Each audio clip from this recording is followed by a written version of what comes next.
At the end of yesterday's lesson, we learned that strings are arrays, and you might think to yourself, well, what is an array? If I were going to define array, I would say that it is a group of like values. The key phrase being like values, because we can have an array of characters, which a string is, or we can have an array of integers, or an array of XML documents, or an array of strings. But we can't have an array that contains each of those types of data. An array has to be of a specific data type, and only values of that type can be stored in an array. There's no doubt that arrays are helpful. In fact, in the case of the string class, which is an array of characters, we would have a hard time storing words or phrases or anything else that a string can contain without an array. Because a string is an array of characters. But there is a limitation to arrays, and that is they are fixed length. Whenever we create an array, we have to specify its length, and we do that either by explicitly giving it a length or by assigning the data that we want to be stored within that array. So whenever we create an array, we cannot change its length. Of course, we can put less data inside of it, but that array still has the length that we defined it as, and we can't grow that array either. So there is some limitations that we will actually break tomorrow with a different type of collection.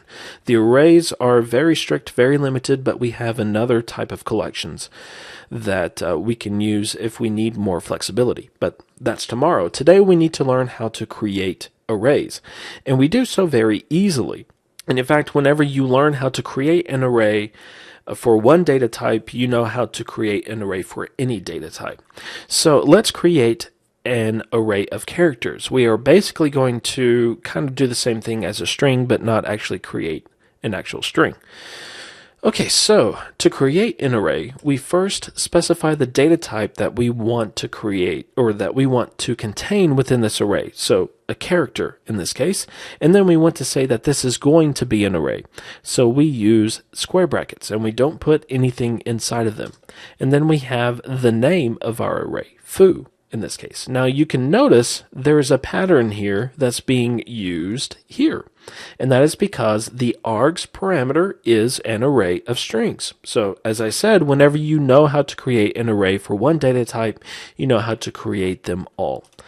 So we want to actually create this array. So we will use new, followed by the data type. And in this case, we are going to be explicit as to its length. We will not assign data to it yet, but we will give it a length of 10. Actually, let's do a length of 5. And that's it. We have now created an array of characters. So now let's assign values to each of the what are called elements of the array. And the elements are each item within the array. We have a length of 5, so we can store 5 characters inside of this array. And to do that, we use their index numbers. So we start at index 0. We will assign it a character of H. And for the index of 1, we will do E. For the index of 2, L. We will do the same thing for index 3. And index 4 will contain O. So the array is going to contain characters H, E, L, L, and O. And of course, if we wanted to, we could turn this into a string and have the string hello. Well, let's do that. Well, not necessarily create a string from this character array, but let's print these characters out to the console window so that it looks like a string. And to do that, we will use a for loop. Our counter, I'm going to call I. We are going to run this loop for as long as I is less than foo.length. Every array has a length property. And then we will increment I one at a time. Now we want to do console.write because we want this to look like a string. And then we need to write the value of each element in the array. Well, how do we do that? Well, we have used the index notation here by using 0, 1, 2, 3, 4. We have assigned each index a value. So we could kind of do that here, but whenever we hard code an index value, we are only going to get the value at that index. So for the code that we have here, we would get 5 H's. And just to show you, there we have 5 H's followed by the press any key to continue. Let's write an empty line to put that on a new line. So we have 5 H's. That's great. We have the first letter down. But inside of this loop, we need to specify each index independently. Well, we can do that because we have a counter, and the counter starts at 0, and we are incrementing it one at a time, which is basically the index of every element in this array. So instead of hard coding the index, we can just use I. Run it again, and there we go. Hello. So for each iteration, I increments and therefore addresses a different index within the foo array.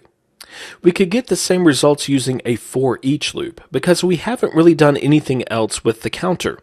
All we have used it for is to get the element or the corresponding element in the foo array. So we could just do for each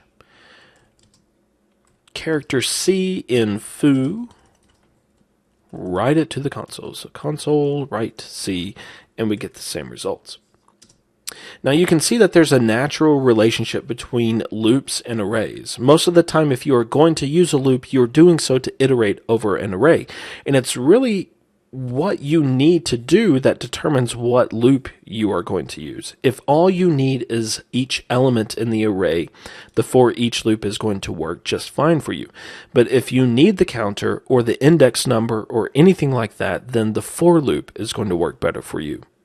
Now, I personally don't like defining an array in this way. It's nice that we can do this, but there are some problems, at least as far as I'm concerned. Let's say if we wanted to change this array to contain a length of 13 so that we could fit hello world. First, we would have to change the length, and then we would have to specify each index, or at least each element's value.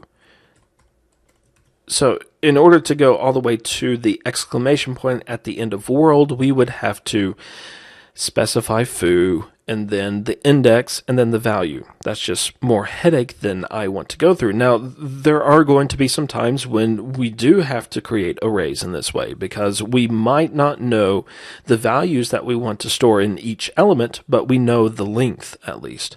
So this way can be useful, but in instances where we do know the values, it's a whole lot easier just to use a different syntax. And it starts off kind of the same way, except we don't specify the length, we just don't specify anything. But we follow the closing square bracket with a curly brace. And then inside of the code block, let's go ahead and complete the code block, we specify the values. And we don't have to specify indexes or anything like that. The values are automatically created starting at index 0. So we have H, which is going to be at index 0. But then in order to specify the E, we have to use a comma, because this separates one element from the next. So we do E, and then we do L, the next L, and then we do O. And we don't have to use a comma after O because O is the last character in our array. Now, if we were going to go to hello world, of course, we would want to put a comma and then the character comma and go through all of that, but we won't go there. So this creates the same array as we did before. Each character is at the same index as it was before, but we did so using less code. So anytime you do the same thing with less code, it's always a plus in my book. So how you create an array is going to be determined by your specific needs. If you already have the information that you want to store within the array, by all means use this shortened version of array creation. I mean, after all, it's less code. But if you don't have that information, if you get it later in your code, but you do know that you need an array, and you happen to know how long it's going to be or its size, then go ahead and create the array, and then use index notation to assign values at each index of the array. But we're not done with arrays. We are today, but tomorrow we are going to look at another feature of C Sharp, which uses an array with parameters. And it's not necessarily what we see here within this main parameter. We have a different way of specifying an array of parameters, essentially. So it's a nice feature that C Sharp has, and we will look at that tomorrow. And then the day after that, we will look at collections, which are a lot like arrays, but they are much more flexible. So that's it for the day. Have a wonderful day, and I will see you tomorrow.